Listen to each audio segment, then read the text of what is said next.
projemiz iki ana başlıktan oluşuyor.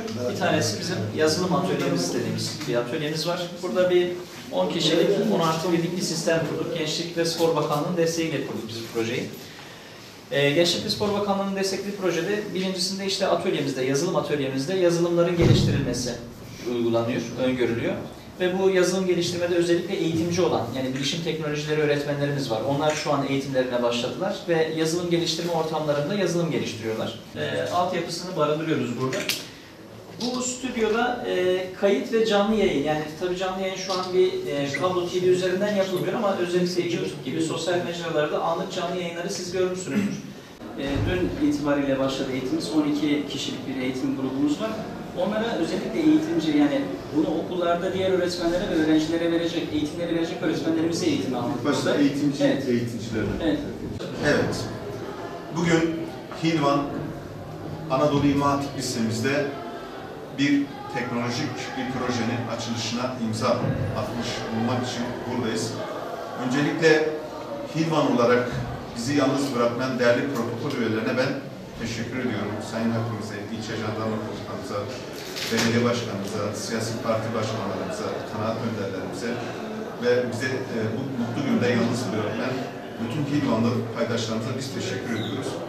Tabii ki bir İmam Hatip Lisesi'nde, bir İmam Hatip Lisesi'nde teknolojinin son ürününün tanıtımını yapmak, lansmanını yapmak güzel bir duygu olması gerekiyor. Çünkü bizim yeni eğitim sistemimizin 2023 eğitim vizyonunun aslında beklediği budur.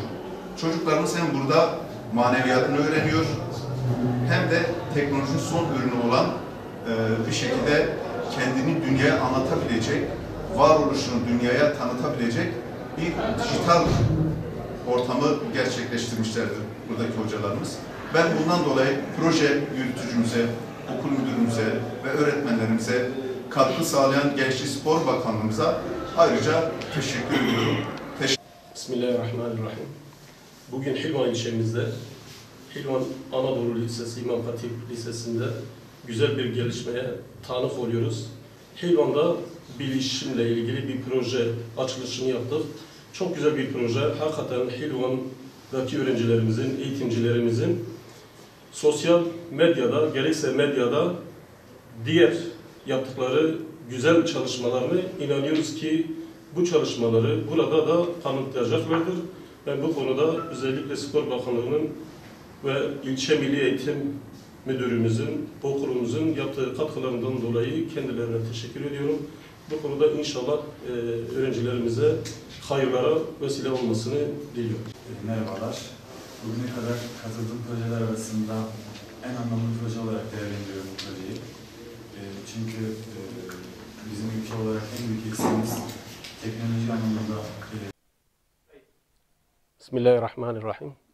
Bugün Hilvan ilçemizde, Hilvan Anadolu Lisesi, İmam Hatip Lisesi'nde güzel bir gelişmeye tanık oluyoruz. Hilvan'da bilişimle ilgili bir proje açılışını yaptık.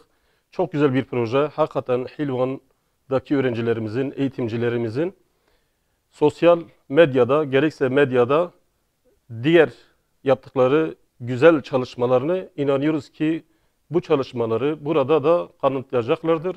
Ben bu konuda özellikle Spor Bakanlığı'nın ve İlçe Milli Eğitim Müdürümüzün, okulumuzun yaptığı katkılarından dolayı kendilerine teşekkür ediyorum. Bu konuda inşallah öğrencilerimize hayırlara vesile olmasını diliyorum. Bugüne kadar katıldığım projeler arasında en anlamlı proje olarak değerlendiriyorum bu projeyi. Çünkü bizim ülke olarak en büyük eksiğimiz teknoloji anlamında yapacağımız ilerlemeler. Bu proje o eksikliği bir nebze gidermek adına önemli. Zaten davetiye alınca ilk olarak başlığı çok ilgimi çekti. Hemen komutanımı aradım. Bu proje güzel, beraber gidelim dedim. Ondan sonra buraya geldik. Çok beğendim, çok anlamlı, çok güzel bir proje. İnşallah öğrencilere faydalı olacaktır.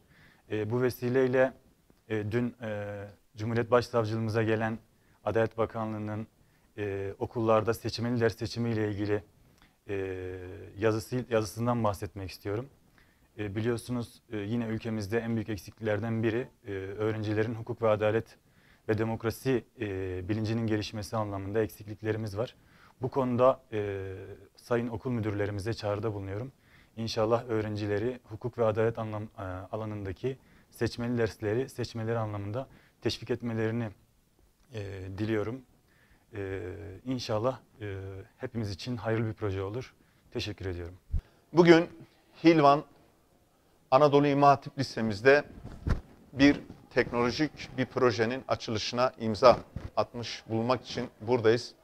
Öncelikle Hilvan olarak bizi yalnız bırakmayan değerli protokol üyelerine ben teşekkür ediyorum. Sayın Hakimimize, ilçe jandarma komutanımıza, belediye başkanımıza, siyasi parti başkanlarımıza, kanaat önderlerimize ve bize bu mutlu günde yalnız bırakmayan bütün Hilvanlı paydaşlarımıza biz teşekkür ediyoruz. Tabii ki bir İmam Hatip Lisesi'nde teknolojinin son ürününü tanıtımını yapmak, lansmanını yapmak güzel bir duygu olması gerekiyor. Çünkü bizim yeni eğitim sistemimizin 2023 eğitim vizyonunun aslında beklediği budur. Çocuklarımız hem burada maneviyatını öğreniyor hem de teknolojinin son ürünü olan bir şekilde kendini dünyaya anlatabilecek, varoluşunu dünyaya tanıtabilecek bir dijital ortamı gerçekleştirmişlerdir buradaki hocalarımız. Ben bundan dolayı proje yürütücümüze, okul müdürümüze ve öğretmenlerimize katkı sağlayan Gençlik Spor Bakanlığımıza ayrıca teşekkür ediyorum. Hilvan'ımızın İmam Hatip Lisesi'nde yapılan bir proje, her proje bir destekleme, bir gelecek demektir. Onun için bütün sivil kurum kuruluşları ve il kurul müdürlerimiz hepsi burada. Bu açılış için buradayız. Bunun ziraat odaları, ilçe tarım ve bütün okullarımıza yansıması için canlı yayın olarak yayılması için çocuklarımızın bunu öne getirmeleri için onlar için çok teşekkür ederiz. Gereken bize de düşen bütün görevleri onlara yardım etmek amacıyla bulunmaktayız. Onun için gereken bütün işlemleri de köy ve ilçe etraf şeylere yayılmasını arz ediyoruz.